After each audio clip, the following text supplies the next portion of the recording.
The room smelled of old hymnals and forgotten promises. Ruth Holloway sat on the edge of a cot that wasn't hers, in a space that had never been meant for living. The church basement had concrete walls painted the color of institutional hope, beige, forgettable.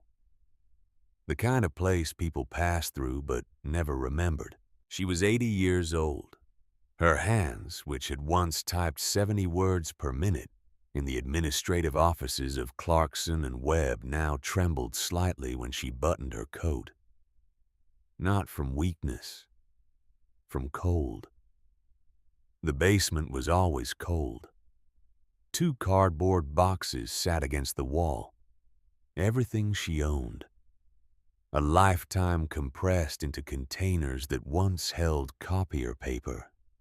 She stared at them the way a person stares at evidence of their own erasure. 14 days. That's what Pastor Michaels had said. His voice gentle but firm, the way people speak when they're asking you to understand something they themselves can barely justify. We can give you 2 more weeks, Ruth. After that, we need the space for the winter shelter program. She had nodded, smiled even. Of course. I understand. Thank you for your kindness. She understood perfectly. She understood that kindness had limits. She understood that gratitude was currency when you had nothing else to spend. She understood that at 80 you became a problem other people solved with soft voices and hard timelines. The fluorescent light above her flickered. Once, twice. Then held. Ruth watched it the way she watched everything now, waiting to see if it would fail. Her fingers found the edge of something in her coat pocket. Paper. Old. She pulled it out slowly. A note her father had given her when she was 17. The ink had faded to the color of old bruises, but the words were still clear. Never trust the room everyone wants. Pay attention to the one no one enters. She had carried it for 63 years. Through a marriage that had been good until it ended. Through a mortgage that had been manageable until it wasn't. Through a son who had been close until distance became easier than presence. Ruth folded the note and put it back. Her father had been a janitor at the county courthouse. He'd seen things. He'd understood that the world was divided into those who took space and those who apologized for needing it. The door at the top of the stairs opened. Footsteps, heavy, confident, the kind that didn't ask permission. Garrett. Her son appeared at the bottom of the stairs, already talking before he reached her. He had his father's build, but none of his patience. 40-hour work weeks had carved lines into his face that made him look older than 52. Or maybe it was the expression he wore whenever he looked at her. The one that said he was solving a problem he hadn't created but somehow inherited. Mom. He didn't sit. There was nowhere to sit except the cot, and sitting would have meant staying longer than he intended. I got a call from Pastor Michaels. Ruth said nothing. He said you have 2 weeks. I know. Garrett ran a hand through his hair. The gesture of a man buying time before saying something he'd already decided. Mom, we've talked about this. You can't keep doing this. Moving from place to place. Wearing out people's patience. I'm not wearing out anything, Ruth said quietly. I'm grateful for what they've given me. Grateful? Garrett's voice sharpened.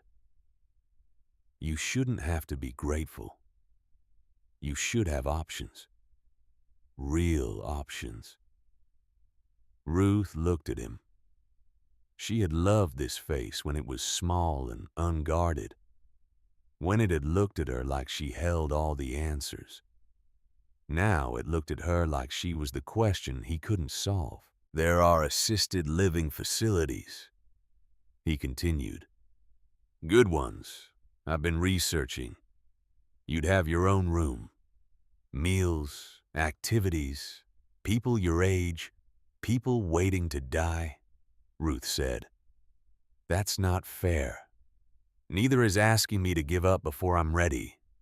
Garrett exhaled slowly, the sound of a man who had practiced patience and found it insufficient. Mom, you're 80. This isn't about giving up. It's about being realistic. Realistic. Ruth tasted the word. It was the same one he'd used 3 years ago when he'd stood in her kitchen. Papers spread across the table explaining why selling the house was the only logical choice. The only practical solution. She had signed the papers. She had believed him. She had thought that letting go would make things easier. It hadn't. Where would I go? She asked. Garrett hesitated. That pause told her everything.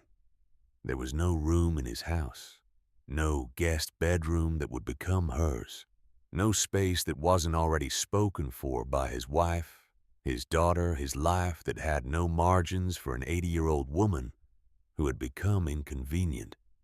We'll figure something out, he said. The words people use when they mean someone else will figure it out. Just not this. Not living in church basements. Ruth reached for her coat. I have somewhere to be. Where does it matter? Garrett's jaw tightened. Everything you do matters to me, Mom. That's why I'm here. No. Ruth stood slowly, her knees protesting but obeying. You're here because you feel guilty. There's a difference. She walked past him toward the stairs. He didn't follow. She didn't expect him to. At the top of the stairs, she paused. The morning light coming through the church windows was thin and gray. Outside, the world moved at a speed that had left her behind somewhere between 65 and 70. She couldn't remember exactly when.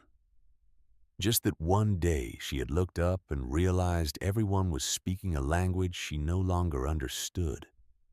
Efficiency, practicality, downsizing, words that meant you take up too much space. Ruth pulled the newspaper from her bag. She had found it yesterday, folded on a bench at the bus stop. Someone's discard. Most of it was weather and sports and politics that didn't touch her. But there on page 7, a small notice. County auction. Unclaimed properties. Friday, 10 a.m. She had circled it in pencil. Not because she had money to spend. She had $43 in her purse. But because the notice had used a phrase that caught her attention. Items of no determined value. Ruth knew something about being assigned no value. She stepped outside. The October air bit at her face. The church parking lot was empty except for her car. A 1997 Honda Civic with a rust spot on the driver's door and an engine that started on the third try if you were patient. She got in, turned the key. Once, twice, 3 times. The engine coughed, hesitated, then caught. Ruth sat for a moment, hands on the wheel, staring at nothing. Then she put the car in drive and headed toward the county administration building. The auction room was exactly what she expected. Folding chairs arranged in rows. A podium at the front. A table with a bored-looking clerk shuffling papers. The air smelled of floor wax and the particular staleness that comes from rooms that are only used once a month. Ruth took a seat in the back row. Around her, men in work boots and women with calculators scanned printed lists. Professional buyers. People who turned other people's abandoned things into profit. They spoke in low voices about lot numbers and resale values and whether the storage unit on Maple Street was worth the drive. She didn't belong here. She knew it. They knew it. But no one said anything. In rooms like this, everyone was invisible until they bid. The clerk, a man named Frank Pearson, according to the nameplate on the table, cleared his throat. The sound brought a kind of order to the room. Not silence, just attention. Item 1, he began. Residential lot, County Road 47. Tax delinquent. Starting bid $500. Someone in the third row raised a hand. Sold in 40 seconds. Item 2. Storage unit contents facility B. Starting bid $75. The rhythm was mechanical. Pearson read. Someone bid. Someone won. The room moved through abandoned properties the way water moves around stones. Efficiently. Without feeling. Ruth watched. She wasn't sure what she was waiting for, just that the note in her pocket seemed to hum slightly against her chest. Pay attention to the one no one enters. Item 23. Item 30. Item 39. The room was getting restless. Most of the interesting lots were gone. What remained were the things no one wanted. Broken sheds, landlocked parcels, structures with more problems than potential. Item 47. Pearson's voice had gone flat with repetition. He adjusted his glasses, squinted at the paper in front of him. Unregistered underground residential structure. Location County Route 14, approximately 8 miles northwest of town limits. Condition unknown. No access verified. A pause. Then someone in the front row laughed. Short. Sharp. What is that, a grave more laughter? Looser now. The kind that fills space when there's nothing else to do. Pearson didn't smile. Starting bid, he said. $5. The laughter got louder. Someone behind Ruth muttered, Might as well auction off the air we're breathing. $5? Pearson repeated. Do I have $5? Silence. Not the kind that holds possibility. The kind that closes it. Ruth's hand moved before her mind caught up. She raised it. Slowly. Steadily. The way you raise your hand when you've already decided and the room's opinion doesn't matter. Pearson's eyes found hers. For just a moment, something passed across his face. Recognition. Not of her. Of something else. Then his expression smoothed back into professional neutrality. We have $5, he said. A man in the front row turned around. He was younger. 50s, maybe. The kind of face that had smiled easily once, but had hardened into something sharper. He looked at Ruth the way people look at accidents, with fascination and discomfort. Ma'am, he said loud enough for everyone to hear. You know what you're bidding on? Ruth met his eyes. Yes. Because that's basically a hole in the ground, probably full of rats, or worse. I heard the description Ruth said. The man smiled. Not kindly. At your age, you're buying yourself a burial plot. The room erupted. Real laughter now, the kind that people don't bother to hide. Someone else joined in, voice carrying from the left side. "You sure you don't want something above ground, ma'am? Might be easier to get out of." Ruth turned her head just enough to acknowledge him. Her voice was calm, even. "I'm not planning on leaving." That stopped the laughter. Not because it was funny, because it wasn't. Pearson cleared his throat again. "Do we have any other bids?" No one spoke. "Sold," Pearson said. He tapped the gavel once. "For $5. To the woman in the back." The room moved on. Item 48. Item 49. Ruth became part of the furniture again. Invisible. Forgettable. Except to Pearson. When the auction ended and people filed out discussing their purchases and their plans and their next opportunities, Ruth made her way to the front desk. Pearson was organizing papers. He didn't look up right away, just pulled a thin folder from a stack and set it on the counter. "For what it's worth," he said quietly, "no one's claimed that property in 43 years. Ruth took the folder with both hands. The paper was yellowed at the edges, the kind of bureaucratic artifact that had been passed over more times than it had been read. "That doesn't mean no one needed it," she said. Pearson looked at her then. Really looked. His eyes were the color of old photographs, faded but still holding detail. He opened his mouth, closed it, then said, 43 years. She'd be glad. Who? But Pearson was already turning away, stacking the next set of files. Ruth stood there for a moment, the folder in her hands, the weight of it heavier than it should have been. She walked out of the county building into the pale afternoon light. Behind her, the people who had laughed were already in their trucks, already moving toward their next acquisitions. They had forgotten her. She hadn't forgotten them. Ruth got into her car. The folder sat on the passenger seat. She opened it carefully.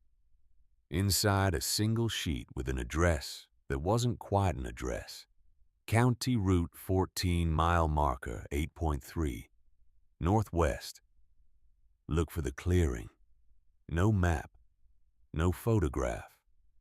Just coordinates and a suggestion. Below that, a handwritten note, nearly erased by time. The ink so faint it looked like a ghost of language.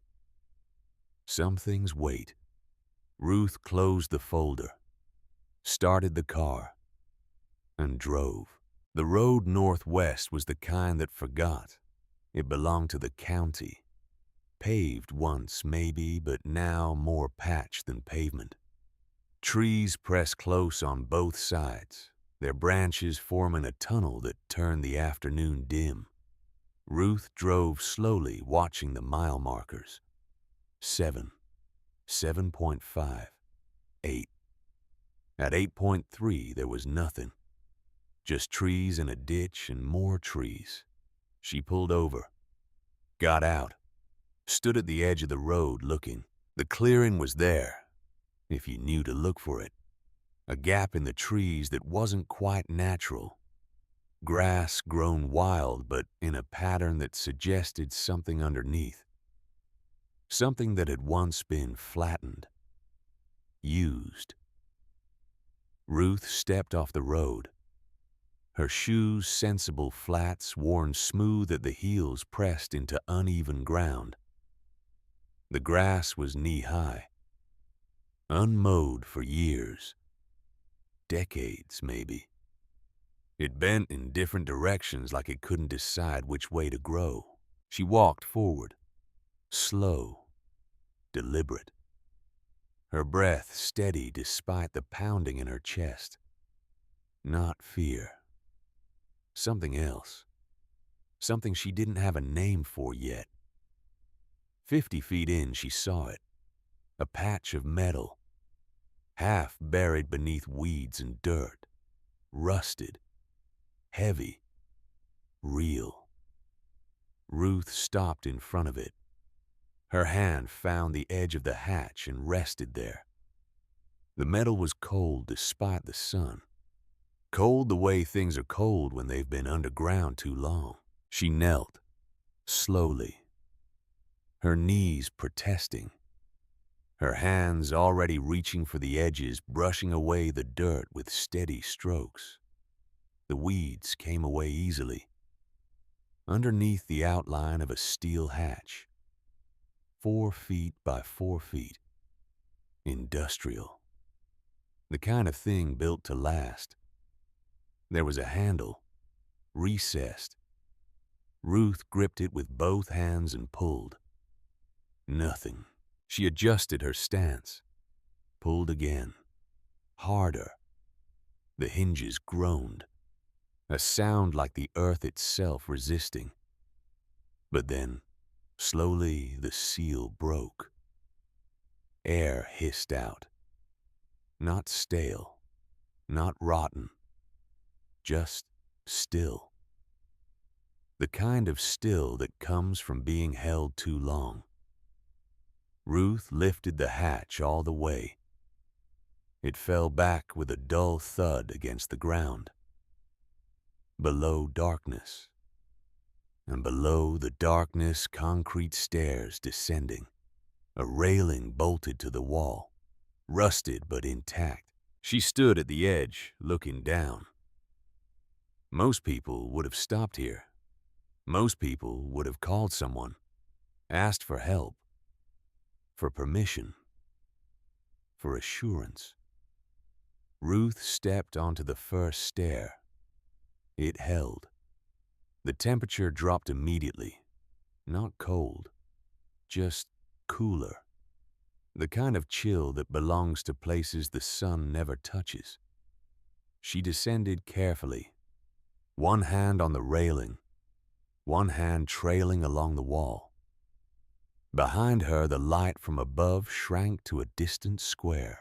The stairs went down farther than she expected. 20 steps, 30. Her shoes echoed softly against concrete.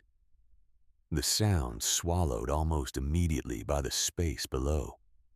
At the bottom, her feet met a floor. Smooth, level. She waited, letting her eyes adjust. Shapes began to form in the dimness. A hallway, narrow, lined with exposed pipes and old wiring. The walls were unfinished. Concrete block, utilitarian. As if whoever built this had run out of time or money or both. But then, above her, a light flickered. Once, twice. Then held, dim, yellow, but working. Ruth looked up at it. "You don't flicker like that after 43 years, she said aloud. Her voice didn't echo. The space absorbed it. She moved forward. To her left, a small room opened. A kitchen of sorts. Metal counters, a sink. Cabinets coated in dust, but not decay. She ran her fingers along the surface. A thin layer of dirt came away. Beneath it, clean. Not new. Not untouched. Just preserved. On the right, another room. Storage. Shelves lined with containers. Some empty. Some sealed. Labels faded but still visible. Dates. 1982. 1983. Inventory markings. Careful handwriting. Someone had organized this. Someone had expected to come back. Ruth stepped back into the hallway. It stretched ahead, narrowing slightly before ending at something that didn't belong. A door, not metal like the hatch above, not concrete like the walls around it. Wood, smooth, polished. The kind of wood that belonged in a home, not a bunker. Ruth approached slowly. The door was dark, rich, walnut maybe. Completely out of place in a structure that otherwise felt unfinished and forgotten. There was no handle on the outside, just a recessed grip and a keyhole set into the center. She reached out, her palm pressed gently against the wood. Warm. Ruth pulled her hand back instinctively. Her breath caught. That's not possible. The air around her was cool. The walls were cold. Everything in this place obeyed the rules of abandonment and time. Except this. Her eyes dropped to the keyhole. The key. The one that had come with the folder from Pearson. The one she'd slipped into her coat pocket without thinking. It felt heavier now. Ruth stood there, one hand still raised, the other reaching into her pocket. The key was small, ordinary, the kind you'd find in a junk drawer. But when her fingers closed around it, it was warm too. She brought it to the keyhole. It slid in without resistance. No scrape. No hesitation. As if it had been waiting. Ruth turned it. A soft click answered. Not loud. Not dramatic. Certain. She didn't open the door right away. She listened first. Silence. Then she pulled. The door didn't creak. It opened smoothly, soundlessly, and light poured through the gap. Warm light. Not the harsh flicker of failing bulbs. Not the pale gray of something forgotten. This was different. Alive. Ruth stepped back instinctively, her hand tightening against the edge of the door as it opened wider on its own weight. And then she saw it. It wasn't a room. It was a home. The air changed first, warmer, softer, carrying a faint scent of wood and something clean, almost like linen. The floor beneath her feet shifted from cold concrete to polished hardwood, smooth, steady. She stepped inside without realizing she had moved. A living room stretched out before her, lit by recessed lights that glowed like late afternoon sun. A long couch sat against the wall, cushions untouched but not stiff. A rug lay centered beneath a low table, its fibers clean, undisturbed by dust. Bookshelves lined the far side, filled, organized, intentional. Ruth's breath slowed. This, she said quietly, the word fading before it could become anything more. She turned slowly, taking it in piece by piece. A kitchen to the right, modern, complete, stocked with utensils placed exactly where they should be, not for display, for use. A hallway beyond that, a door slightly ajar revealing a bedroom, made, prepared, waiting. No signs of decay, no signs of abandonment, only absence. As if someone had built this place, stepped out for a moment, and never returned. Never. Ruth moved forward, her steps careful, but no longer uncertain. Her fingers brushed the back of a chair, solid, real. On the wall, a framed photograph, too distant to make out clearly, but not old enough to belong to the rest of the structure. This wasn't forgotten, she whispered. It was left. At the center of the room stood a wooden table, simple, strong, and on it an envelope. Ruth stopped. Her name wasn't written on it, but something about it felt addressed. She approached slowly, her eyes narrowing slightly, as if trying to understand something just beyond reach. The paper was thick, cream-colored, sealed but not hidden, waiting. Her hand hovered above it, then lowered. She picked it up. For a second, nothing happened. No revelation, no sound, just the weight of it in her hand. Ruth turned it over. Her thumb traced the edge of the seal. She hesitated, not out of fear, but out of something quieter. Recognition. I don't even know who you are, she said softly, as if the room itself might answer. The room remained still, patient. She opened the envelope. Inside, a single sheet of paper. The handwriting was steady, careful, not rushed. She read the first line, and everything inside her stilled. To the woman they cast aside. Ruth's breath caught, not because of the words themselves, but because of how precisely they found her.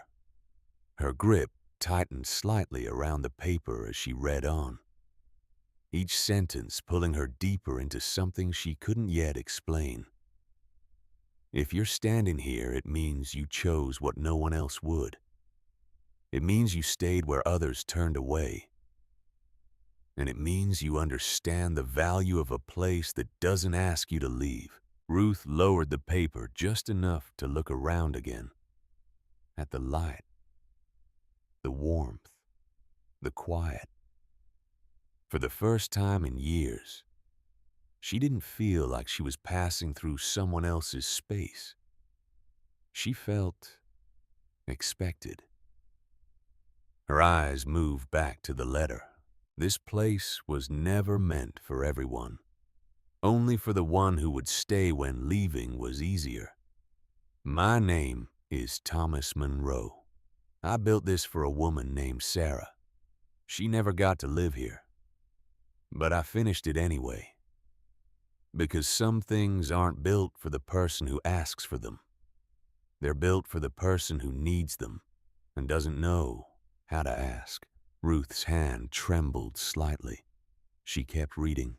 If you found this, it means the world tried to erase you too.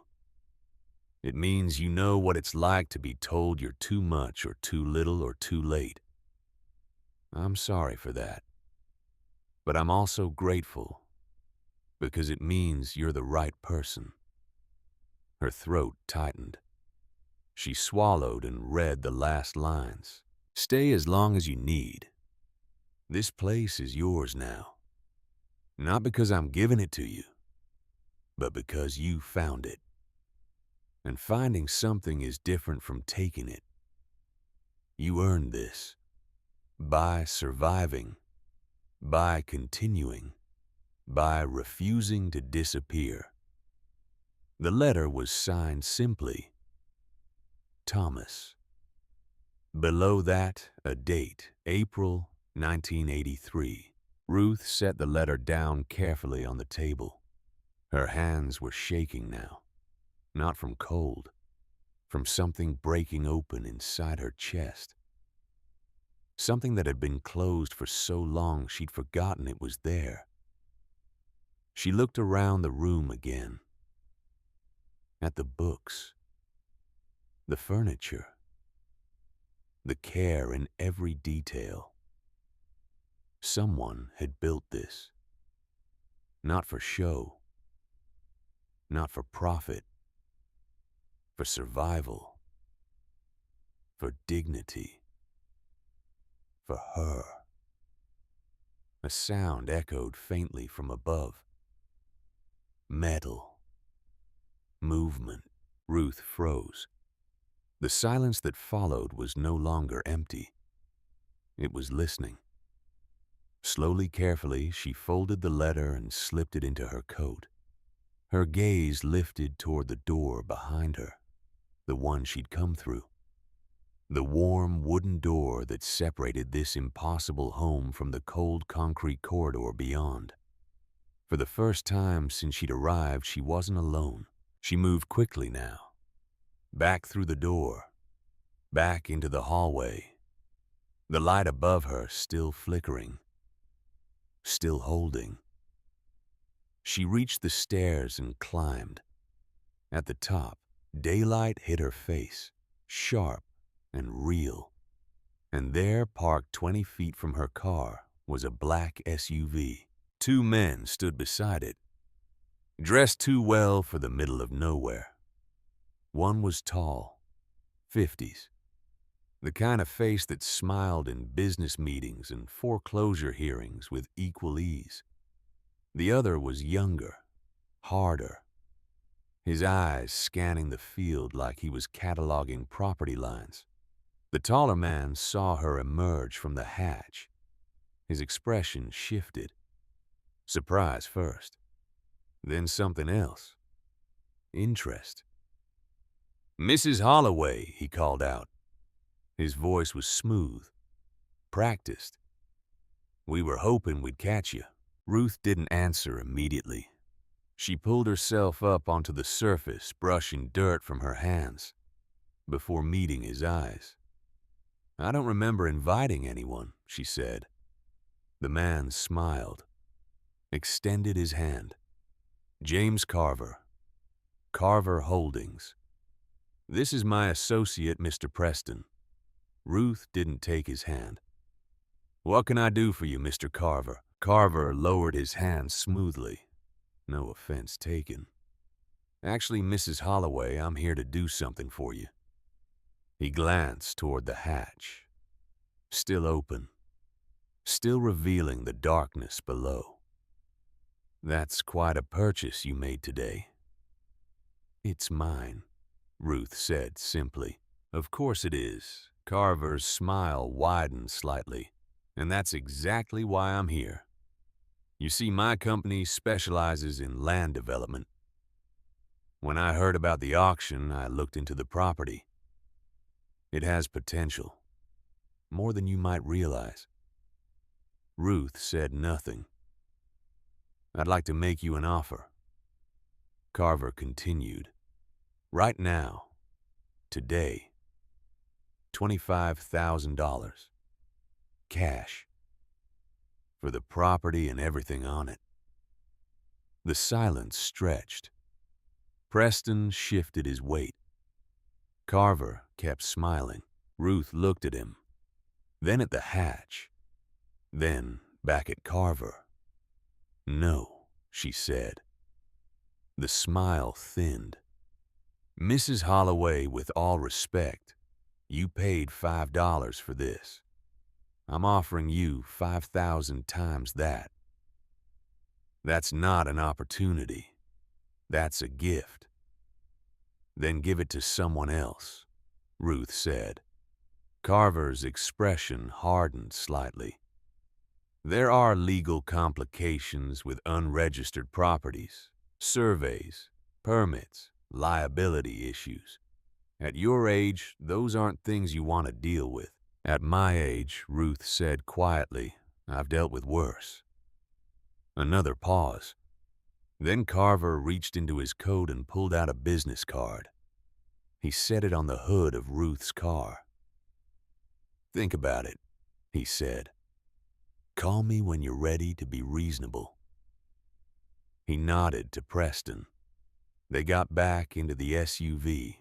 The engine started. Smooth. Expensive. They drove away slowly. As if to emphasize they weren't in a hurry, Ruth waited until the dust settled. Then she picked up the business card. Carver Holdings, Development, Acquisitions. A phone number. She folded it once and put it in her pocket next to the letter from Thomas. Then she looked back at the hatch, at the stairs descending into the dark, at the place that had waited 43 years for someone to find it. Ruth Holloway stood alone in a field no one wanted, holding a key to a home no one knew existed. And for the first time in 3 years, she smiled.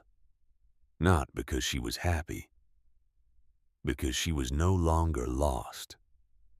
She climbed back down into the earth, pulled the hatch closed behind her, and went home.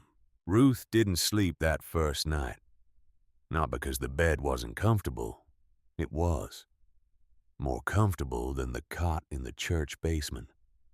More comfortable than any place she'd slept in the past 3 years. But comfort after deprivation feels suspicious. Like a door that might close at any moment. She lay in the bedroom Thomas had prepared, staring at the ceiling. The recessed lights had dimmed on their own around 10. Some kind of timer, she guessed. Built in. Intentional. The darkness that followed wasn't complete.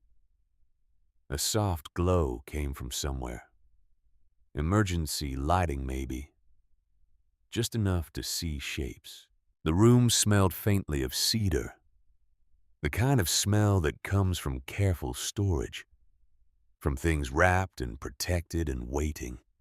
The closet door was slightly open.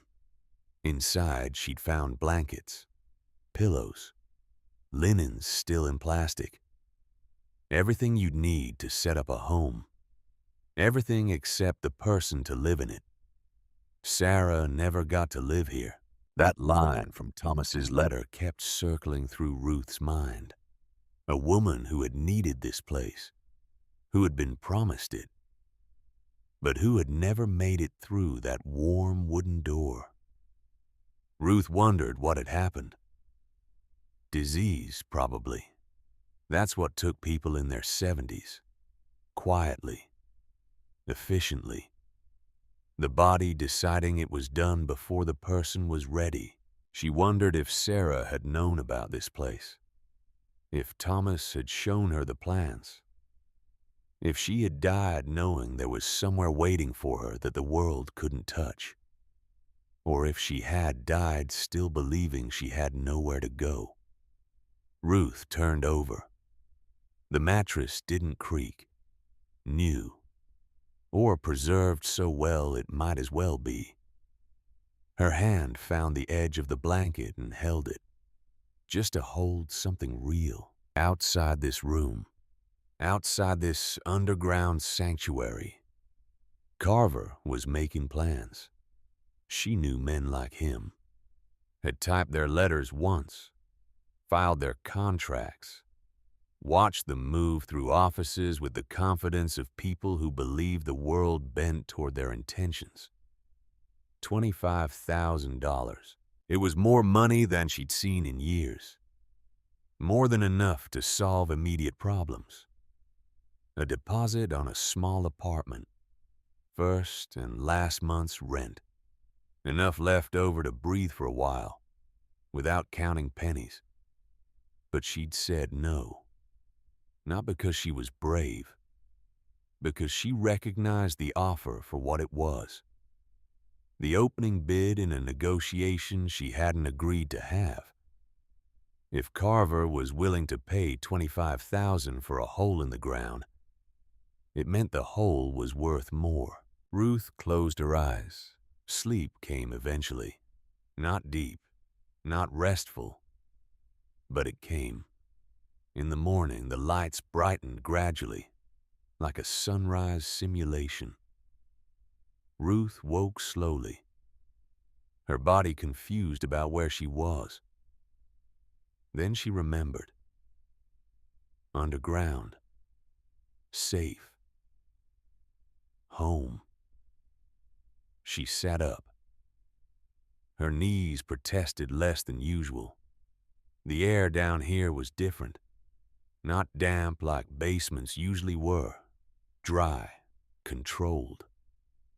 Thomas had built ventilation, climate control, systems that still worked after 4 decades. This wasn't a bunker. It was a residence. Ruth made her way to the kitchen.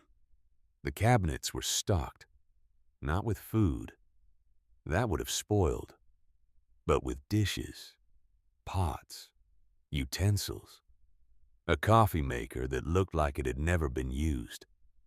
She opened drawers, found silverware, napkins, everything organized with the precision of someone who understood that small comforts mattered. She needed to go back up, get supplies, figure out how to live down here without anyone knowing. But first, she needed to understand this place. Ruth walked back into the living room. The bookshelves drew her attention again. She approached them slowly, her fingers trailing along the spines. Literature, history, philosophy, practical guides on gardening, home repair, self-sufficiency. Books chosen by someone who understood that isolation required preparation. She pulled one at random. The cover was worn but intact. Inside the margins held notes, neat handwriting, observations, questions. Someone had read these books carefully, had engaged with them. Ruth closed it and set it back. Her eyes moved to the wall beside the shelves. Something about it looked slightly off. The paneling didn't sit quite flush. A seam ran vertically, nearly invisible unless you were looking for it. She pressed against it. Nothing. Tried again, firmer this time. A soft click answered. The panel loosened, shifted just enough to reveal a narrow space behind it. Ruth pulled it open. Inside letters, dozens of them, stacked neatly, tied with a faded ribbon, protected, not hidden, preserved. She stared at them for a long moment before reaching in. The paper felt older than the letter she'd found on the table, but preserved the same way, carefully, intentionally. Ruth untied the ribbon slowly. The first letter she opened wasn't addressed to her. It was addressed to someone named Sarah. "My dearest Sarah," it began. "I know you don't want to leave your home. I know you believe that staying and fighting is the right thing to do. And maybe you're right. Maybe dignity requires standing your ground, even when the ground is being taken from you." Ruth's throat tightened. She read on. "But I'm building this place anyway. Not because I think you'll run. Because I think you deserve somewhere that can be taken. Somewhere the city council can't vote on. Somewhere developers can't claim for the public good. A place that's yours. Not because a deed says so, but because you're standing in it." Ruth lowered the letter. Her hand was shaking slightly. She reached for another. "They've started the paperwork, Sarah. Eminent domain. They're calling it urban renewal. Progress. A better future for everyone. Everyone except the people who already live here. I've seen this before. In Detroit in '67. In Boston in '73. They take the neighborhoods no one powerful lives in and call it improvement." Another letter. The dates progressing. 1980, 1981, 1982. "I finished the eastern wall today. The ventilation system is running. Air quality is perfect. I know you think this is excessive. A retired architect building an underground home for a retired teacher. But Sarah, excessive is what love looks like when the world is taking everything else. Ruth's vision blurred. She blinked and kept reading. You ask me why I'm doing this. The answer is simple.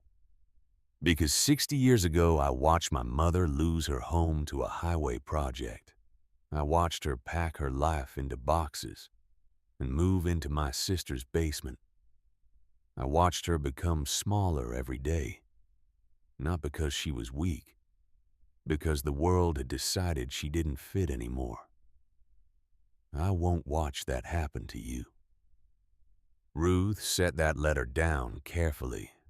Her chest felt tight, not with pain, with recognition. She reached for more. The stack was thick, 40, maybe 50 letters, all from Thomas, all to Sarah. A one-sided conversation that spanned 3 years. The tone changed as the dates progressed. More urgent, more desperate. They gave you 60 days, Sarah. Please, just come see what I've built. You don't have to stay. Just know it's here. And then, near the bottom of the stack, I know you won't leave. I know you're going to fight until they physically remove you. And I love you for that. I love your stubbornness and your conviction, and your belief that right should matter more than power. But when they take your house, Sarah, when they tear it down and build whatever they're going to build, I need you to know something. You still have a home.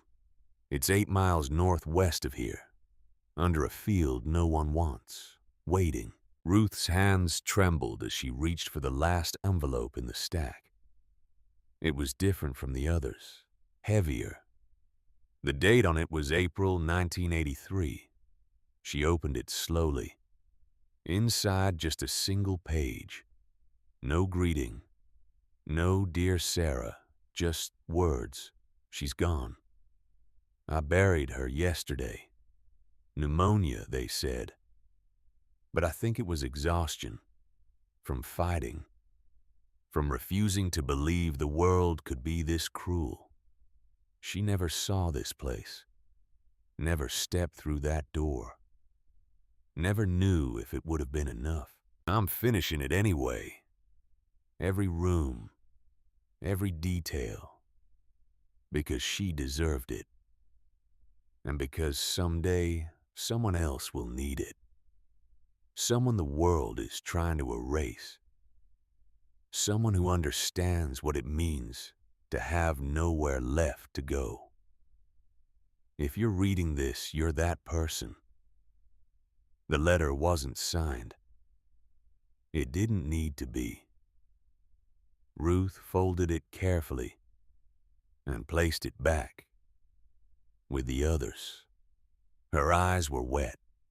She wiped them with the back of her hand and took a breath. Then another.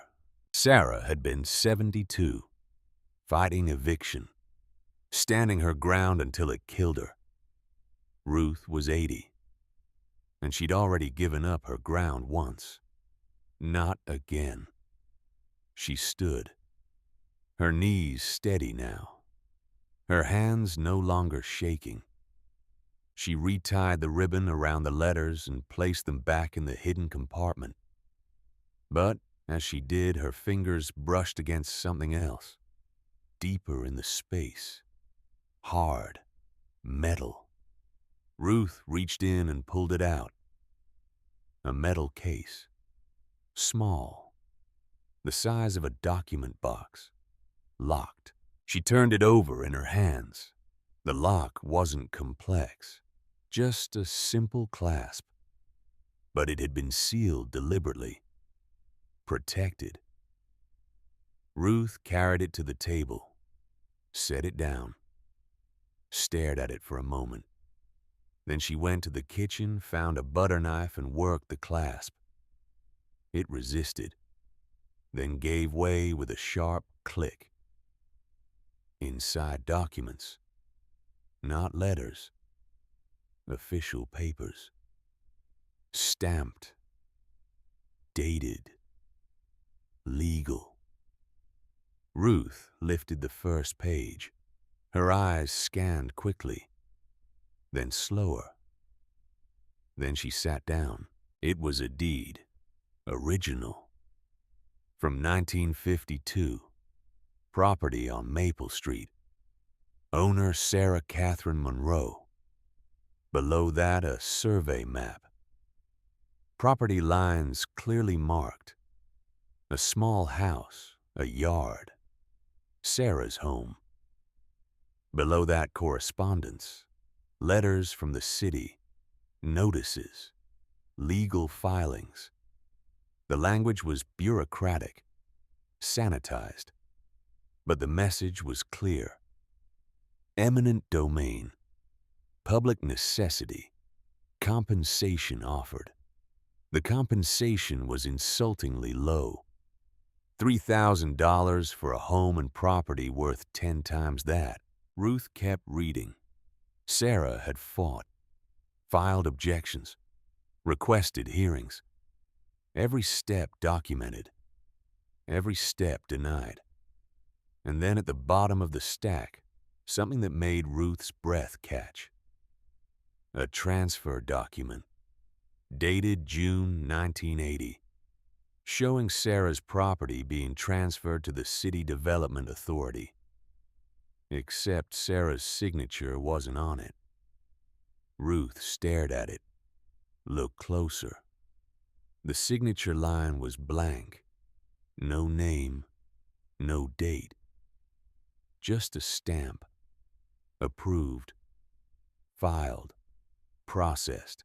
They hadn't just taken Sarah's home. They'd forged the paperwork to make it legal.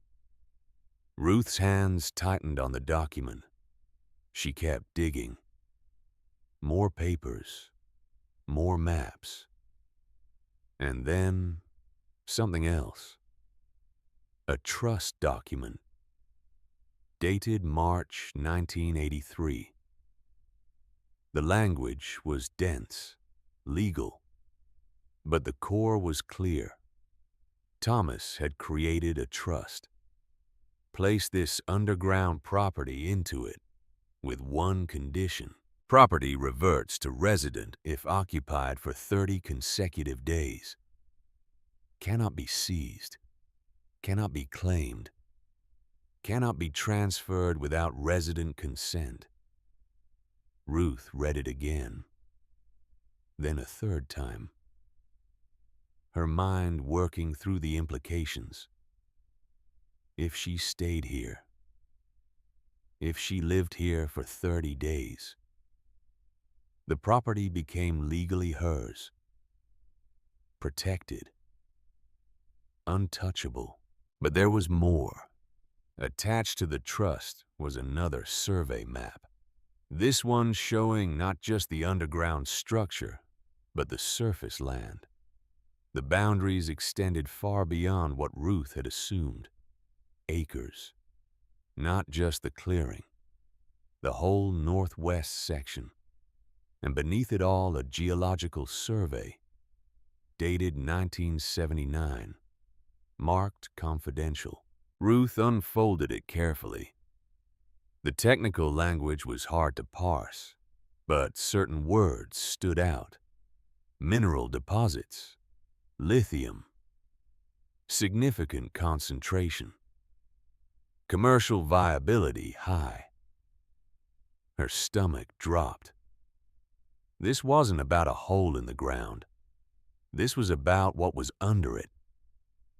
Carver knew. He had to know. That's why he'd been at the auction, why he'd shown up within hours of her purchase, why $25,000 had been offered for property that sold for $5. Ruth sat back, the pieces assembling in her mind. Sarah's home had been taken in 1980. Thomas had built this place in secret, hidden it, protected it with legal documents the city never found, because they never looked. And now, 43 years later, someone had. Carver, or someone who worked for him. Ruth looked at the documents spread across the table. Evidence, proof, leverage. If she could prove Sarah's property was taken illegally, if she could show the trust was valid, if she could establish residency, she might actually be able to keep this.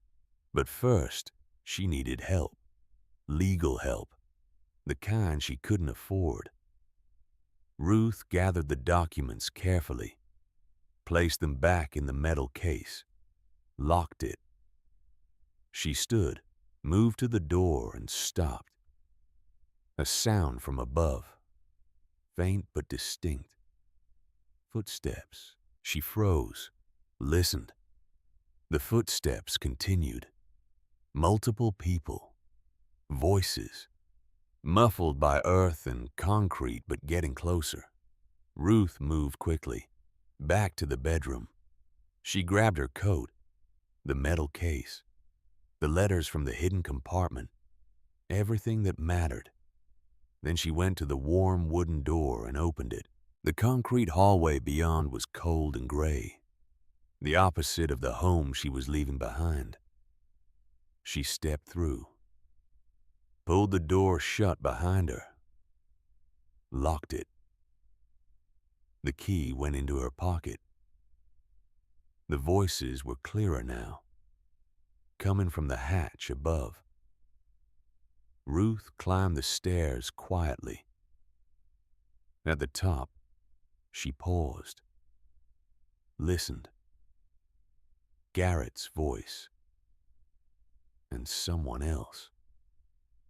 Carver. She pushed the hatch open just enough to see. They were standing by Garrett's car, 30 feet away, talking. Ruth pulled herself up slowly, quietly, her movements measured. Garrett saw her first. His face shifted. Guilt, relief, confusion. All at once. Mom, what are you doing here? I could ask you the same thing. Ruth said. Carver turned, smiled, not warmly, with satisfaction.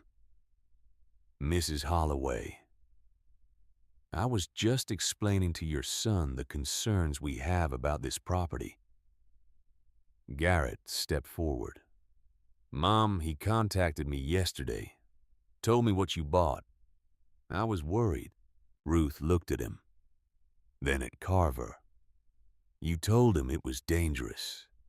I told him the truth, Carver said smoothly. Unregistered structures, no safety inspections. At your age, Mrs. Holloway, this isn't something you should be managing alone. Garrett's expression was earnest, concerned. Mom, he's offering to help. $100,000. You could get a real place. Assisted living. Somewhere safe. Ruth's voice was quiet. You think I need to be managed? I think you need to be realistic, Garrett said. You're 80 years old. You can't live in a hole in the ground. Why not? Ruth asked. The question hung there. Simple. Unanswerable. Carver stepped in. Mrs. Holloway, your son cares about you. We all do. That's why I'm prepared to make this extremely generous. $100,000. Final offer. You never have to worry about housing again. Ruth looked at the metal case in her hands, at the documents inside, at the proof that men like Carver had been taking things from people like Sarah for decades. She looked at Garrett, at the son who thought money solved problems, who thought age meant incapacity, who thought concern justified control. "No," she said. Garrett blinked. "Mom, please." Ruth turned to Carver. "You know what's under this land. That's why you're here. That's why you were at the auction. You knew before I did." Carver's smile thinned. "I don't know what you mean." "Yes, you do." Ruth's voice didn't rise. It hardened. "You knew about the mineral deposits. You knew about the trust. You knew this property was protected. And you thought an 80-year-old woman wouldn't figure it out." Carver's expression changed. The pretense dropped. "You're making assumptions, Mrs. Holloway. Dangerous ones." "I'm making observations," Ruth said, "based on documents, legal documents, ones that show this property was never supposed to be available, never supposed to be forgotten. It was protected, deliberately, by a dead man 40 years ago," Carver said. "Legal protections expire, trusts dissolve, and structures without permits get condemned." Ruth held his gaze. "Is that a threat?" "It's a reality." Carver pulled out his phone, tapped something, put it away. "Within a week, the county will receive an anonymous safety complaint. They'll investigate. And when they find an unregistered underground structure, they'll shut it down. You'll be evicted. For your own safety." Garrett looked between them. "Mom, just take the money." Ruth didn't look at him. She looked at Carver. "You think I'm going to give up because you filed paperwork? I think you're going to give up because you're smart enough to know when you're beaten," Carver said. Ruth smiled. It wasn't pleasant. "The last time someone told me I was beaten, I just lost my home, my husband, everything I'd built. And I believed them. I gave up." She stepped closer to Carver. "Not because I was beaten, because I was tired, and because no one told me I had another option. But I'm not tired anymore, and I have options now." Carver's jaw tightened. "This isn't over." "No," Ruth agreed. "It's not." She walked past him, past Garrett, got into her car, the metal case on the passenger seat, the key to an underground home in her pocket, and drove away. In the rearview mirror, Garrett stood alone. Carver was already on his phone, making calls, filing complaints, setting things in motion. Ruth drove back toward town. Not to the church basement. Not anymore. She had somewhere else to go. Frank Pearson lived in a small house on Sycamore Street. Ruth had looked up his address in the county directory. She pulled up in front at 3 in the afternoon. The lawn was neat, the mailbox hand-painted. A life lived quietly. She knocked, waited. Pearson opened the door, saw her, didn't look surprised. "I wondered when you'd come," he said. "Can we talk?" He stepped aside. "Come in." The inside of his house was exactly what Ruth expected. Books, photographs, a lifetime of careful accumulation. Pearson gestured to a chair, sat across from her, waited. Ruth opened the metal case, set the documents on his coffee table. "You knew," she said. Pearson looked at them, didn't touch them. "Yes." "Why didn't you tell me?" "Because I couldn't." Pearson's voice was steady, tired. I'm a county clerk. I file paperwork. I run auctions. I don't make judgments about what should or shouldn't be legal. But you knew this property was protected. I knew Thomas Monroe filed a trust in 1983. I knew it was designed to protect someone. I didn't know if it would hold up after 43 years. And I didn't know if you were the person it was meant to protect. Ruth studied him. But you hoped. Pearson nodded slowly. Sarah Monroe was a good woman. She fought the city when they came for her home. She lost. But she never stopped believing she deserved better. Thomas loved her for that. Built her something they couldn't take. But she died before she could use it. He looked at Ruth. When I saw you at that auction, 80 years old, bidding $5 on something no one wanted, I thought maybe this is who it was for. Ruth leaned back. Carver's gonna file a complaint. Try to get the structure condemned. I know, Pearson said. He already did. This morning, anonymous tip. Unsafe underground dwelling. Counties required to investigate. Ruth's stomach dropped. How long do I have hearings in 10 days? If they rule against you, the property gets sealed. You'll be barred from entry. 10 days. Pearson looked at the documents on the table. You need a lawyer, a good one. I can't afford a lawyer. Pearson stood, walked to a desk in the corner, pulled out a business card, came back and handed it to her. Nathaniel Berkshire. He does pro bono work. Used to be homeless. Lived in his car for 2 years. He understands what it means to need a place. Ruth took the card. Thank you. Pearson sat back down. Mrs. Holloway, this isn't going to be easy. Carver Holdings has resources, lawyers, political connections. They've been trying to acquire that land for 5 years. They'll fight hard. Then I'll fight harder, Ruth said. She left Pearson's house with a phone number and a deadline. 10 days to prove she had a right to exist in a place no one thought she deserved. Nathaniel Berkshire's office was above a hardware store on Main Street.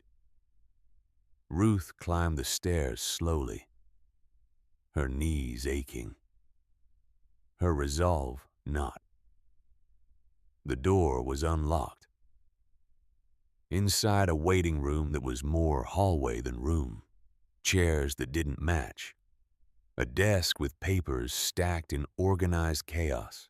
A man emerged from the back office, mid-40s, suit jacket over a flannel shirt. The kind of lawyer who'd given up on impressing judges and focused on winning cases. Mrs. Holloway. His voice was warm, deep. Nathaniel Berkshire. Frank called. Said you might need help. Ruth shook his hand. I can't pay you. Good, Nate said. Because I don't need money. But I do need interesting cases. And Frank said yours might be the most interesting he's seen in 40 years. They sat. Ruth spread the documents on his desk, explained everything. The auction, the underground home, the letters, the trust, Carver, the hearing. Nate listened without interrupting. When she finished, he leaned back, studied the ceiling, then leaned forward again. Okay, here's what we're dealing with. The good news, Thomas Monroe was thorough. This trust is airtight. If you establish residency for 30 days, the property's legally yours, protected from seizure. And the bad news, you have to make it to 30 days. And Carver's trying to shut you down in 10. Nate tapped the complaint form Pearson had given Ruth. They're claiming the structure is unsafe, unregistered, a public hazard. If the county rules in their favor, you're locked out. Game over. Ruth's jaw tightened.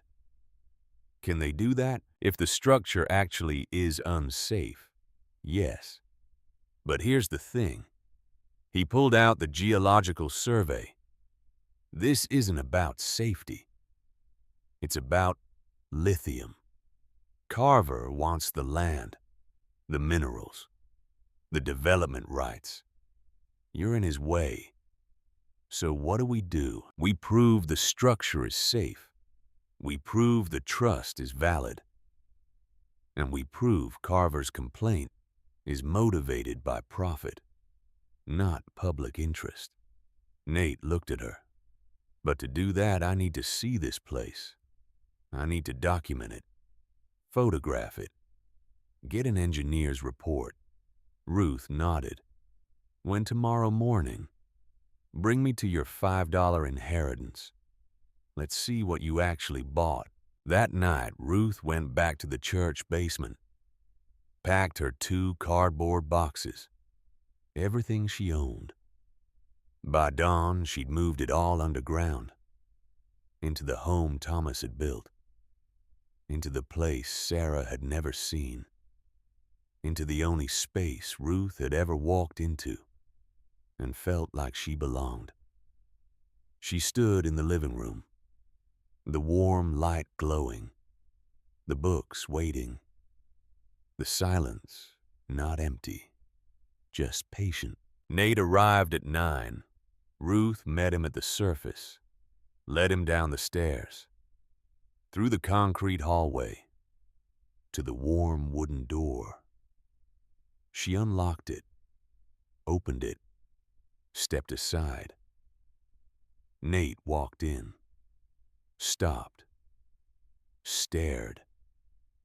Holy God, he whispered. This is real. Ruth smiled faintly. It is.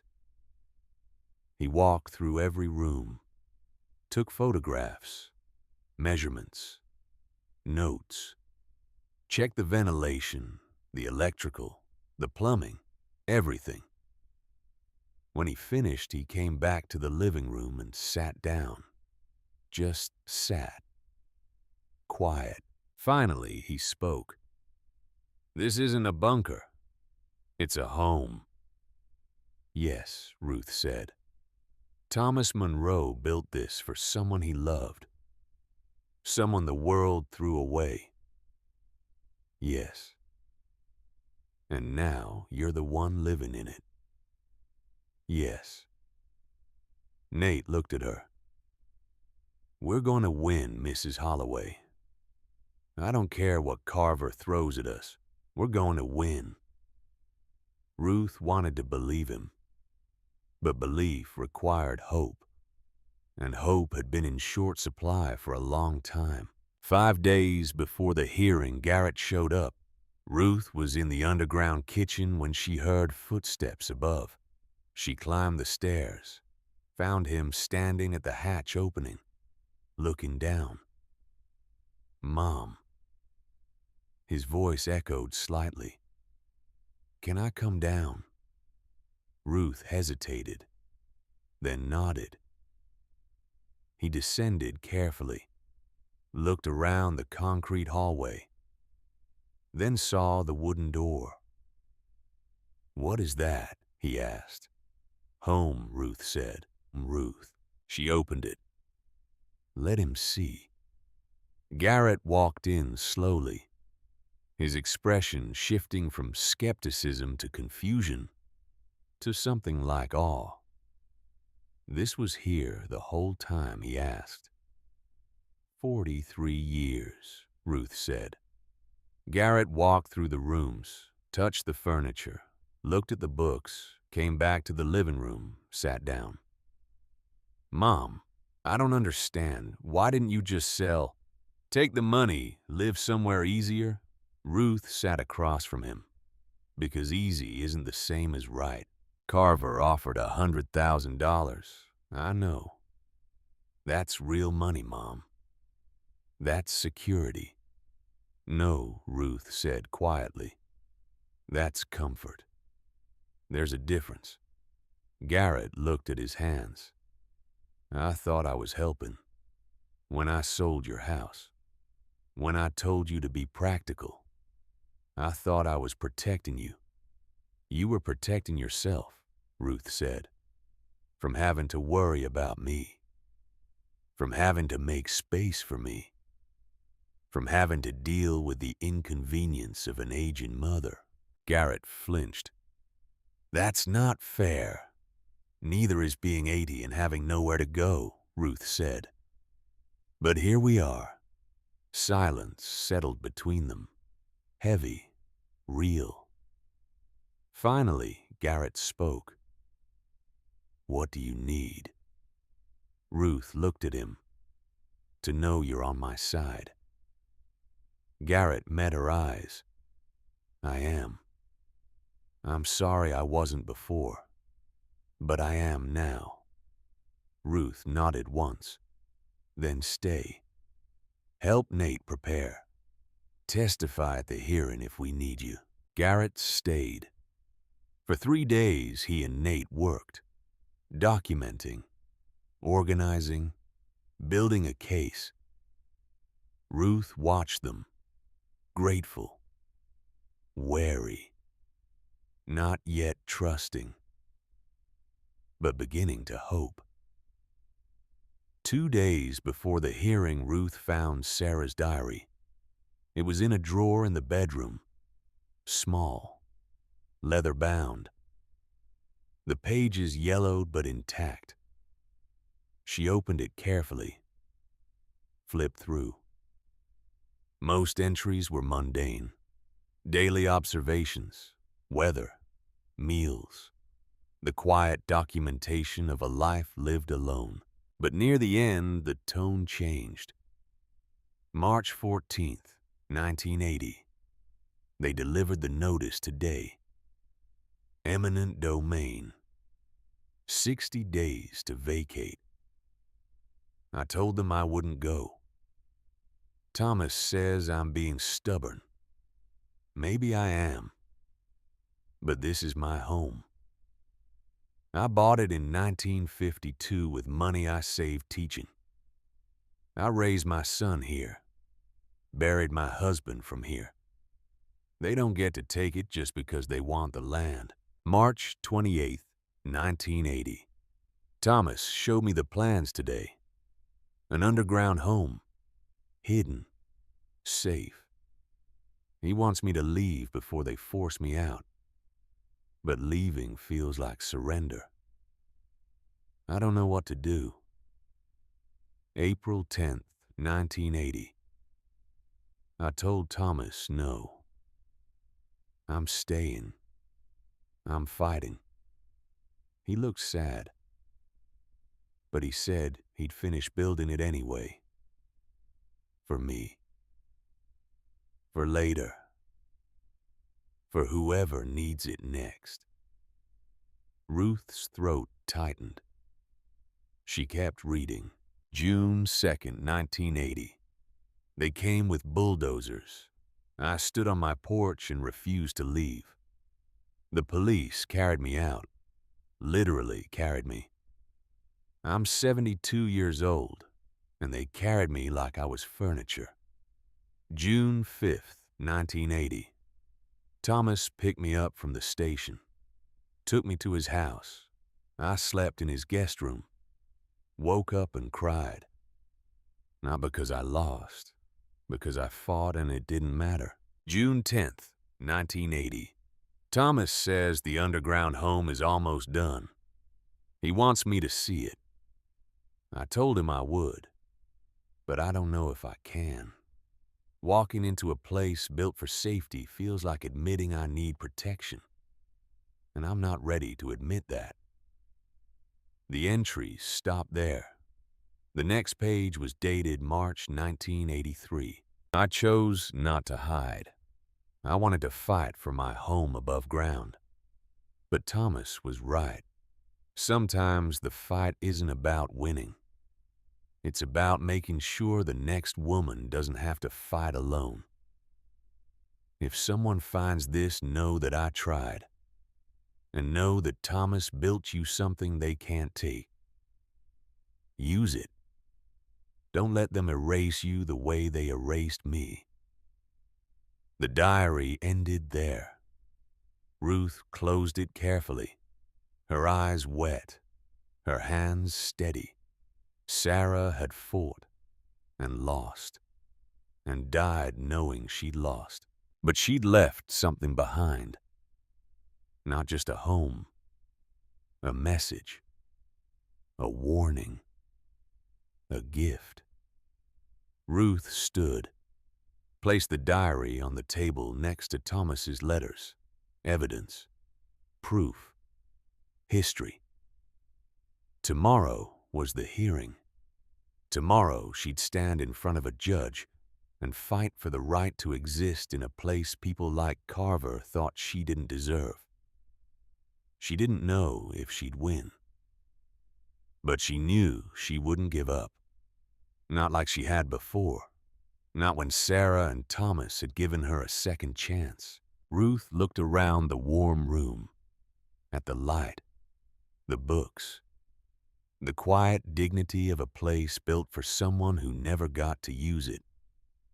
"This is for you, Sarah," she whispered, "and for me, and for every woman they tried to forget."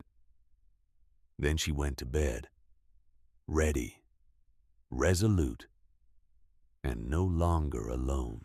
The county courthouse had been built in 1957. Red brick, white columns. The kind of building designed to make people feel small. When they walked up the steps, Ruth climbed them slowly. One hand on the railing, one hand gripping the metal case that held everything that mattered. Nate walked beside her. His suit was pressed, his briefcase heavy with documents. Behind them, Garrett followed. Quiet, nervous, but present. The hearing room was smaller than Ruth expected. Not a courtroom, just a conference room with a long table at the front where 3 county officials sat. Neutral faces, measured voices. The kind of people who made decisions about other people's lives and went home to dinner without losing sleep. Chairs filled the back of the room. Spectators, not many. A few reporters. Some curious locals who'd heard about the 80-year-old woman fighting a development company. People drawn to conflict the way moths are drawn to light. Not because they care, because they want to see what happens when something burns. Carver sat at the opposite table. 3 lawyers with him.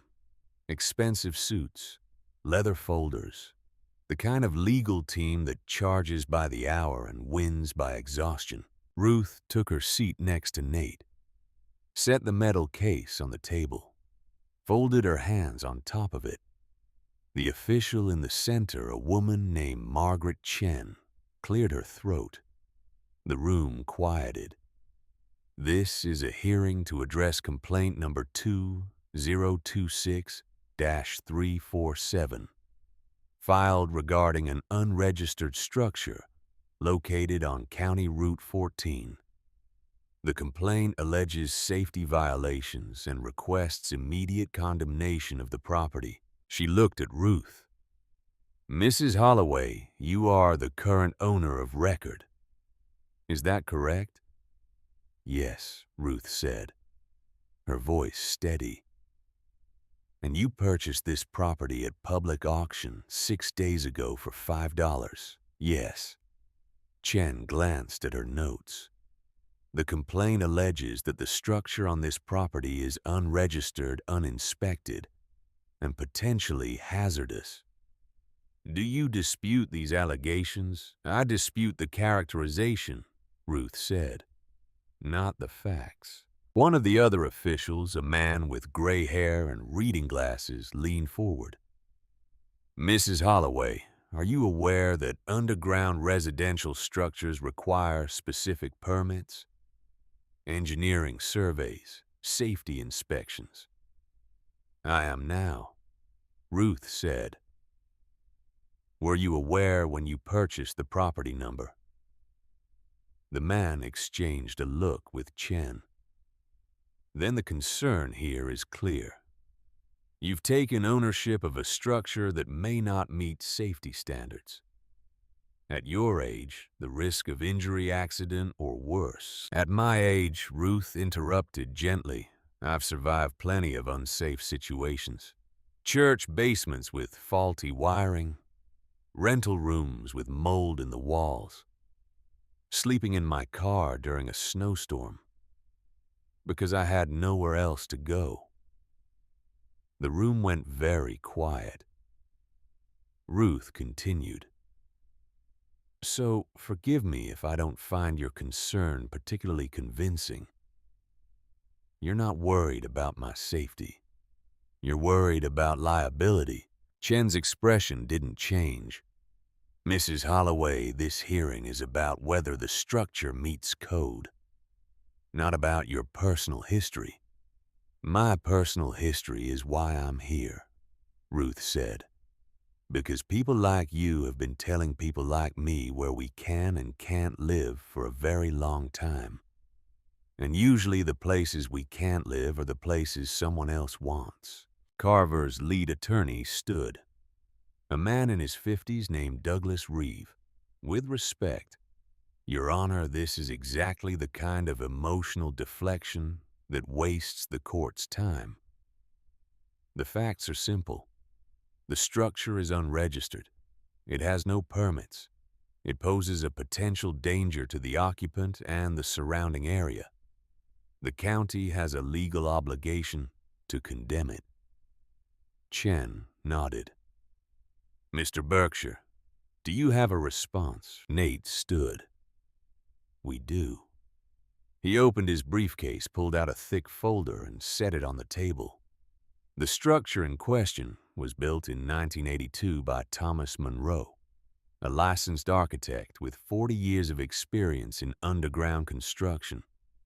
It was designed to exceed all contemporary safety standards, and it has maintained those standards for 43 years. Reeves smiled thinly. "Contemporary standards from 1982 are not current standards." "Correct," Nate said. "Which is why we had the structure independently inspected 3 days ago." He pulled out a report, handed copies to the officials. To Reeve. "This is a full engineering assessment conducted by Carson and Associates. Their conclusion, the structure is not only safe but exceeds current code requirements for ventilation, electrical systems, and structural integrity." Reeve flipped through the report. His expression tightened. "This doesn't address the registration issue. An unregistered structure is still illegal regardless of safety." Nate pulled out another document. "This is the original construction permit, filed with the county in March 1982. Approved, stamped, signed by the county engineer at the time, Harold Vickers." Reeves' jaw clenched. "If that permit exists, why wasn't the structure on county records?" "Good question," Nate said. He pulled out more papers. "These are administrative logs from 1983. In June of that year, approximately 200 property files were transferred from the old county office to the new one. 47 of those files were lost in the transfer, including this one.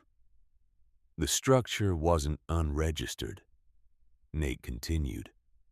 "It was administratively lost. There's a difference." Chen looked at the documents, studied them carefully, then looked at Reeve. "Mr. Reeve, do you have evidence that contradicts?" This Reeve hesitated. "We would need time to verify the authenticity of these documents." How much time? Chen asked. A week. Maybe 2. Chen shook her head. This hearing is today. If you don't have contradicting evidence now, we proceed with what's in front of us. Reeve sat down, his expression hard. Chen looked at Ruth. Mrs. Holloway, even if the structure is safe and was legally permitted, there's still the question of whether you're capable of maintaining it. You're 80 years old. You have no technical expertise, no support system. At your age, are you prepared to take on that responsibility? The question hung in the air, heavy, loaded. Ruth stood slowly.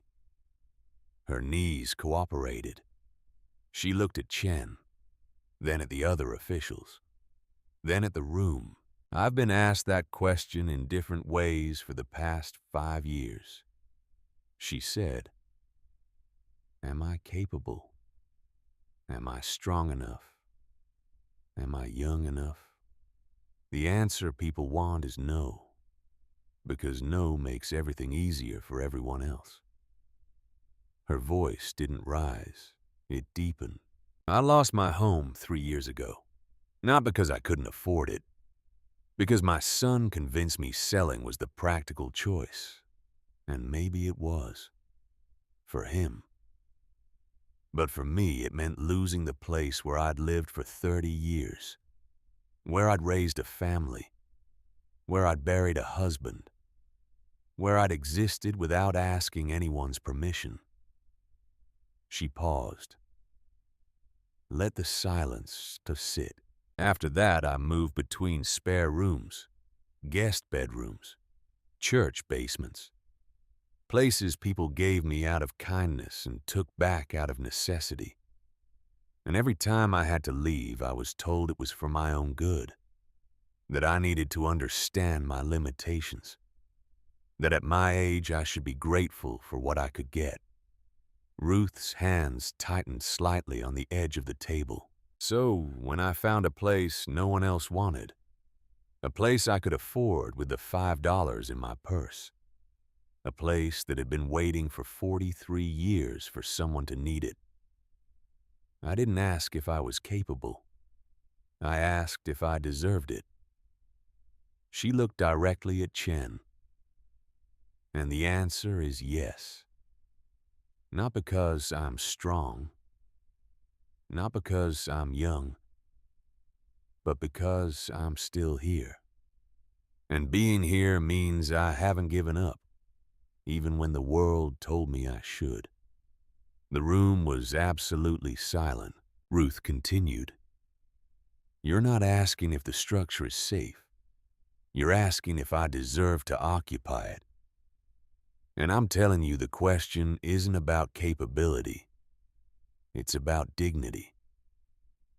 It's about whether an 80-year-old woman has the right to say, this is mine, and have that mean something.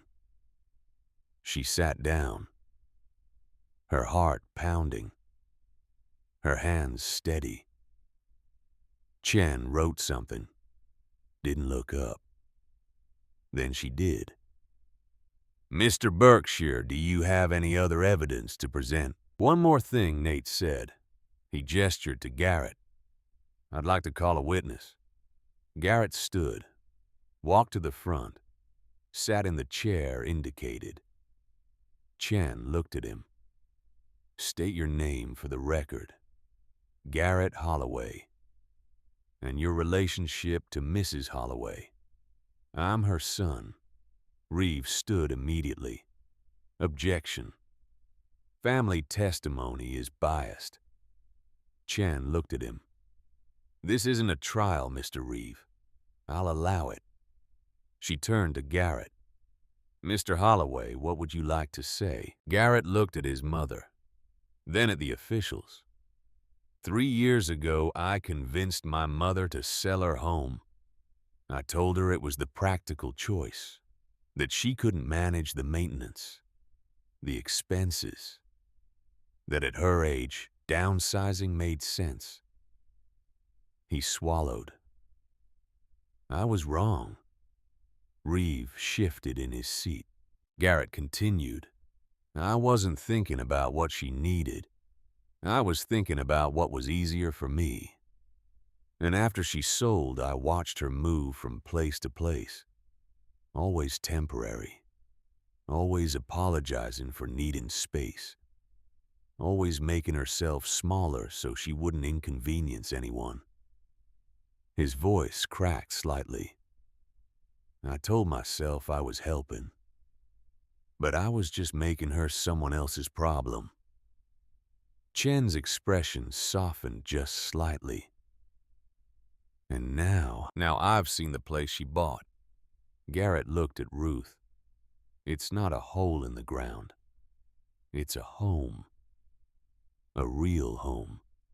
Built by someone who understood that some people need a place the world can't take away. And my mother found it. Not because she's incapable. Because she refused to believe she didn't deserve it. Is she capable of maintaining it? Chen asked. Garrett nodded. More capable than I gave her credit for.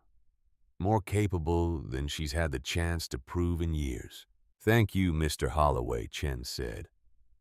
You can sit down. Garrett returned to his seat. Didn't look at Carver. Didn't look at the lawyers. Just sat next to his mother and waited.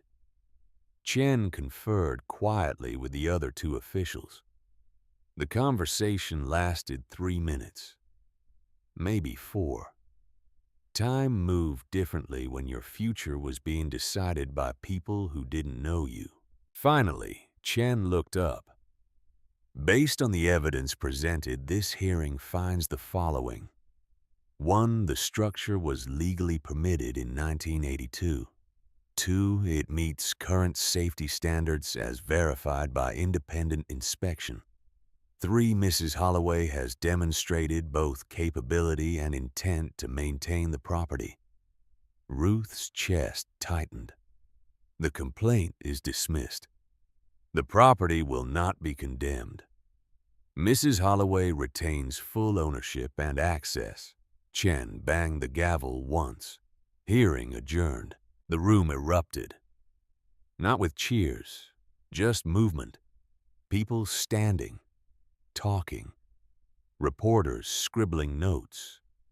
But Ruth didn't move. She sat perfectly still, her hands on the metal case, her eyes closed. Nate put a hand on her shoulder. We won. Ruth opened her eyes, nodded. Didn't trust herself to speak. Across the room, Reeve was packing his briefcase, moving quickly, efficiently. Carver stood beside him, phone already to his ear, making calls, adjusting strategy. Men like him didn't stop because they lost once. But for now, Ruth had won. And that was enough. Outside the courthouse, the October air was sharp and clean. Ruth stood on the steps, breathing it in. Garrett stood beside her. Quiet. Then he spoke. Mom, I'm sorry. I know, Ruth said. I should have been on your side from the beginning. Yes. Ruth looked at him. But you're here now. That matters. Garrett nodded. What do you need? Going forward. What can I do? Visit, Ruth said. Regularly. Not out of obligation. Because you want to. I do want to, Garrett said. And I want to help. Whatever you need. Maintenance, supplies, anything. Ruth smiled faintly. I'll let you know. They stood together for a moment. Then Nate emerged from the courthouse, grinning. That, he said, was the most satisfying win I've had in years. Ruth shook his hand. Thank you. Don't thank me. Nate's expression turned serious. Thank Thomas Monroe. He built something Carver couldn't tear down. That's rare. He will again, Ruth said. Carver, he won't stop. Nate nodded. Probably not. But you've got 30 days to establish residency. After that, the trust activates. Property becomes legally untouchable. Just stay there. Don't leave. Document everything. And in a month, this is over. Ruth understood. 1 month, 30 days. She could do that. She drove back to the property, alone, parked at the edge of the clearing, walked to the hatch, descended into the concrete hallway, unlocked the warm wooden door. Home. She stepped inside, set the metal case on the table, sat down, and for the first time in 3 years cried. Not from sadness, from relief, from exhaustion, from the overwhelming weight of having something that was actually hers. The tears didn't last long. Ruth wasn't a woman who indulged in emotion, but she allowed herself that moment. Then she wiped her eyes, stood up, and started living.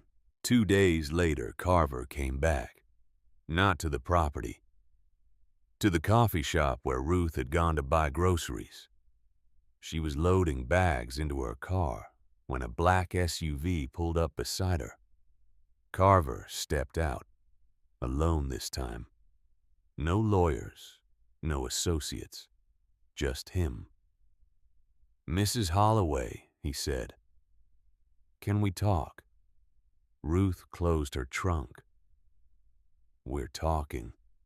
Carver smiled, thinner than before. "You won your hearing. Congratulations. Thank you. But you know this isn't over." I assumed. Carver leaned against his SUV. "You're a smart woman, smarter than I gave you credit for. So let me speak plainly. That land is worth millions. The mineral deposits alone are worth 20 times what I've offered. And I'm going to get it, one way or another."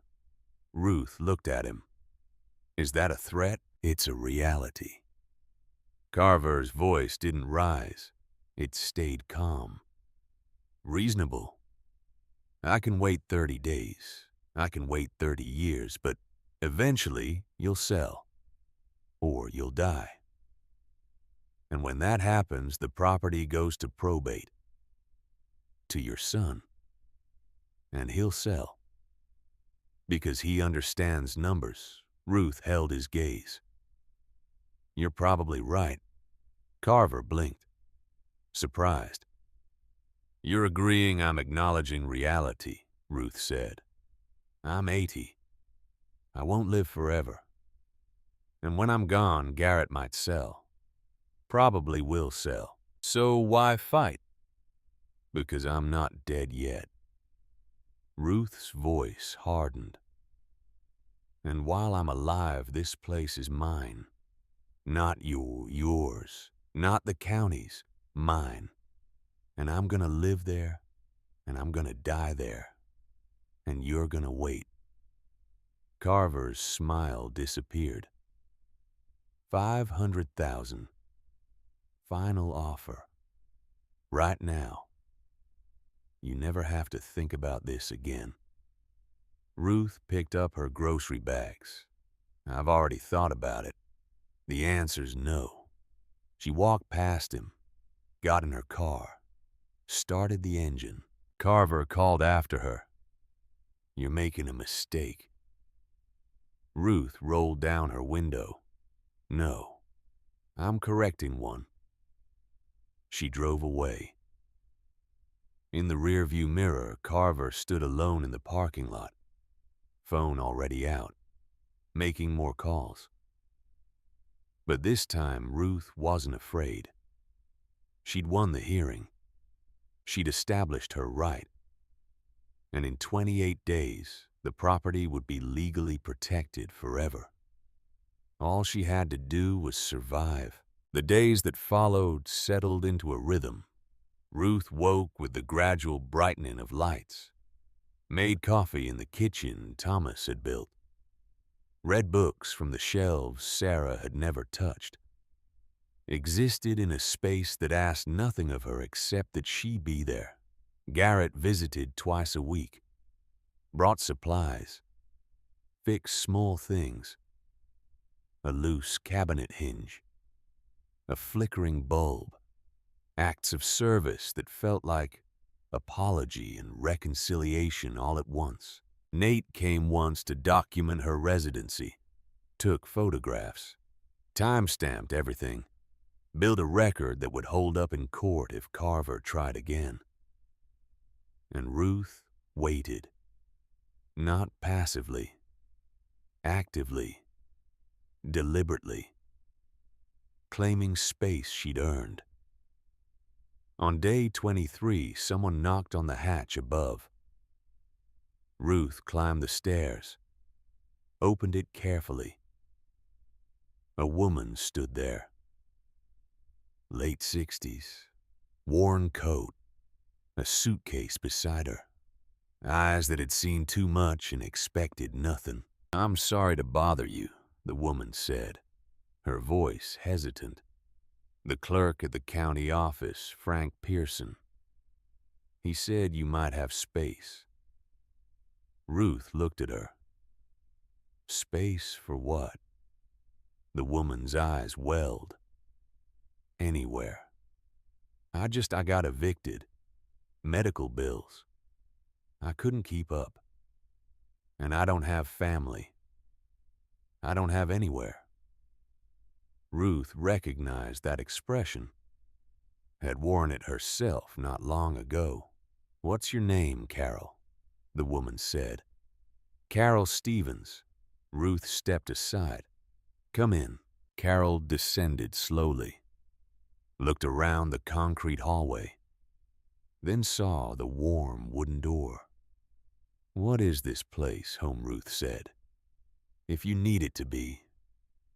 She showed Carol to the second bedroom, the one that had been waiting. Carol stood in the doorway staring. "I can't pay you." "I'm not asking you to," Ruth said. "Just stay. Help when you can. Leave when you're ready." Carol's face crumpled. She sat on the edge of the bed and cried. Ruth left her there, gave her privacy, gave her time, gave her what Ruth had needed most and received least: space to feel without judgment. That night they ate dinner together. Simple food, quiet conversation. Two women who'd been erased by the world sharing a table in a place that refused to forget them. On day 28, another knock.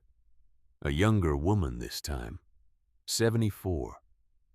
Hispanic features, strong hands worn from labor.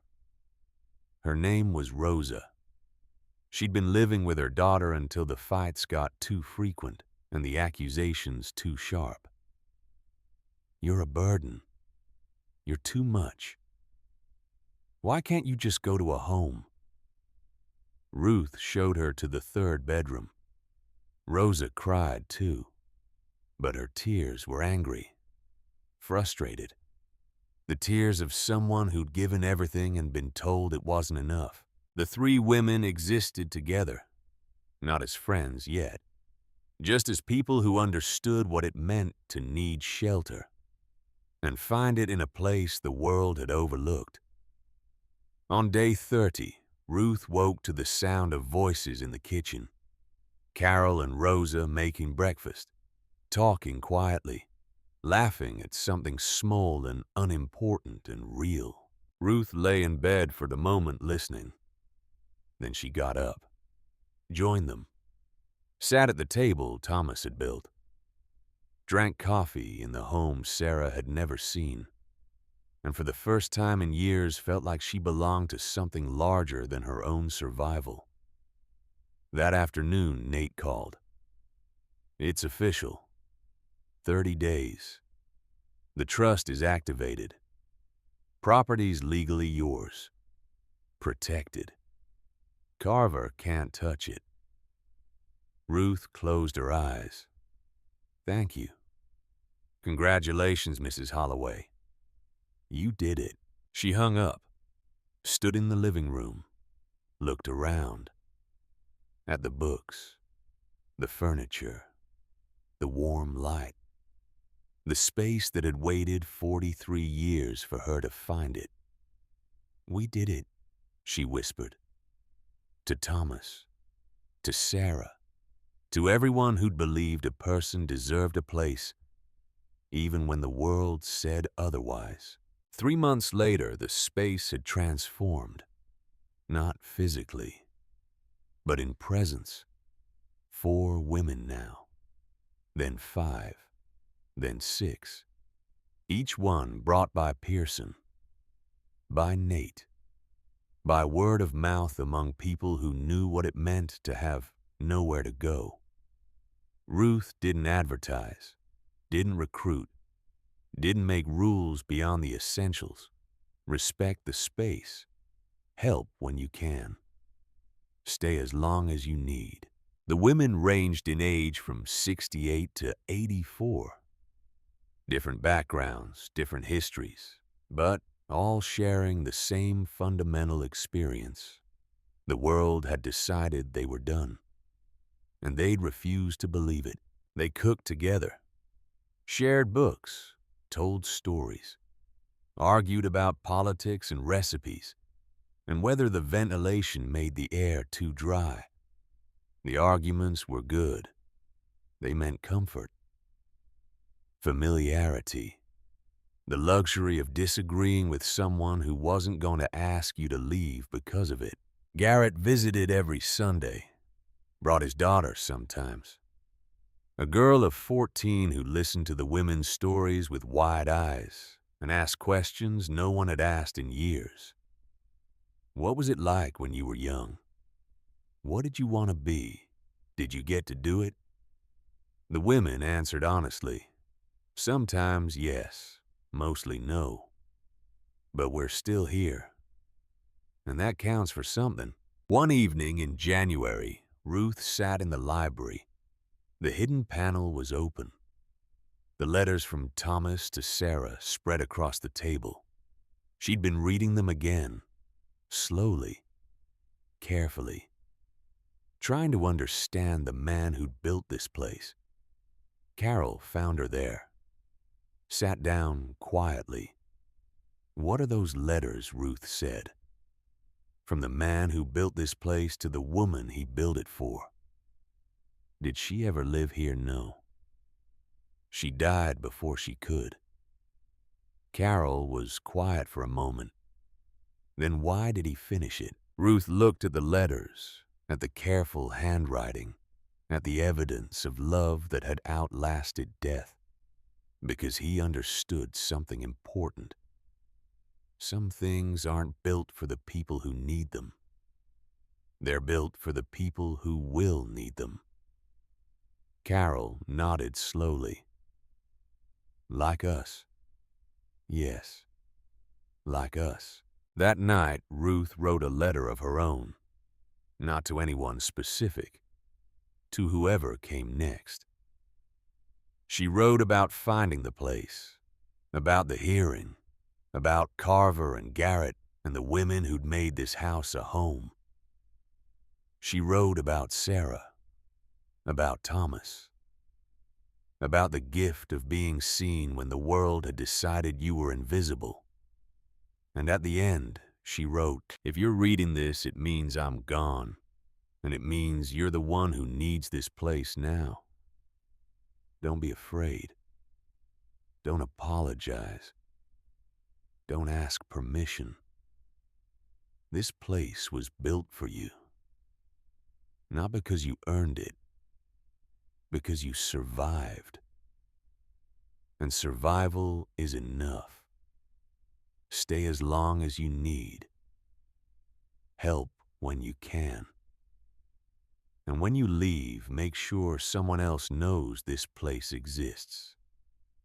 Because the world will try to forget it. And we can't let that happen.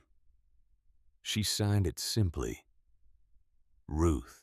Then she placed it in an envelope, sealed it, set it on the table in the living room where Thomas had left his letter for her. The circle complete. Outside, winter had settled over the field. Snow covered the ground, hid the hatch, made the surface look like nothing more than empty land, worthless, forgotten. But below, lights glowed. Voices moved through rooms. Women who'd been told they were too old, too much, too late lived in a space that had been waiting for them all along. Ruth stood in the kitchen one morning in February, making tea. The routine familiar now, comforting. Rosa was reading in the library. Carol was reorganizing the storage room. A new woman, Margaret, was in the shower, still getting used to the miracle of hot water and privacy. Garrett appeared at the top of the stairs, called down. "Mom, can I come in?" Ruth climbed up, met him at the hatch. He looked cold, his breath visible in the winter air. "Everything okay?" she asked. "Yeah." He smiled. "Just wanted to check in, see if you needed anything." "We're good," Ruth said. "Then you want to come down? Have some tea." Garrett hesitated, then nodded. "I'd like that." They descended together, into the warmth, into the light, into the home his mother had claimed when he'd told her it was impossible. In the kitchen, Ruth poured tea. They sat at the table, quiet at first. Then Garrett spoke. "I've been thinking about something." Ruth waited. "When you're gone," he said slowly, "whenever that is. I'm not selling this place." Ruth looked at him. "Carver will offer a lot of money, I know. But you were right. Some things matter more." He met her eyes. "I want to keep it the way you've kept it, for people who need it." Ruth's throat tightened. She reached across the table, put her hand over his. "Thank you." They sat like that for a moment, mother and son, reconciled not through apology, but through understanding, through the slow work of making different choices and meaning them. Later that evening, Ruth stood in the doorway of the living room, watching. Carol and Rosa were playing cards. Margaret was reading. Another woman, Helen, was knitting. Normal life. Unremarkable life. The kind of life no one writes articles about or makes movies about because it's too quiet, too ordinary. But to the women living it, it was everything. Ruth thought about the auction room, about the laughter, about the man who'd said she was buying a burial plot, about Carver's offers and threats, and certainty that money mattered more than dignity. She thought about Sarah, fighting until they carried her away, dying without ever seeing the place Thomas had built. And she thought about Thomas, finishing a home for someone who'd never lived there, leaving it for the next person, and the next, and the next. Some things wait, the note had said. Ruth understood now. This place hadn't been waiting for her specifically. It had been waiting for anyone who needed proof that they still mattered, that their existence wasn't conditional on convenience or productivity or youth. It had been waiting for someone to say, "This is mine," and mean it. The women in the living room laughed at something. The sound carried through the space. Warm, real, alive. Ruth smiled, turned off the kitchen light, joined them. Above ground, the field remained empty, unmarked, wild. No sign advertised what lay beneath. No plaque commemorated the people who'd built it or the people who'd found it. Just snow and grass and earth that held a secret the world had tried to erase. But below, in the warm light, in the carefully built rooms, in the space that asked nothing except that people stay, Ruth Holloway lived. Not waiting to die. Not apologizing for existing. Just living. Deliberately. Defiantly. Surrounded by women who'd also refused to disappear. And when she looked around the room at the faces that had become familiar, at the home that had become theirs, she thought of the note her father had given her 63 years ago. Pay attention to the one no one enters. She had. And it had saved her life. Not because it was valuable. Not because it was comfortable.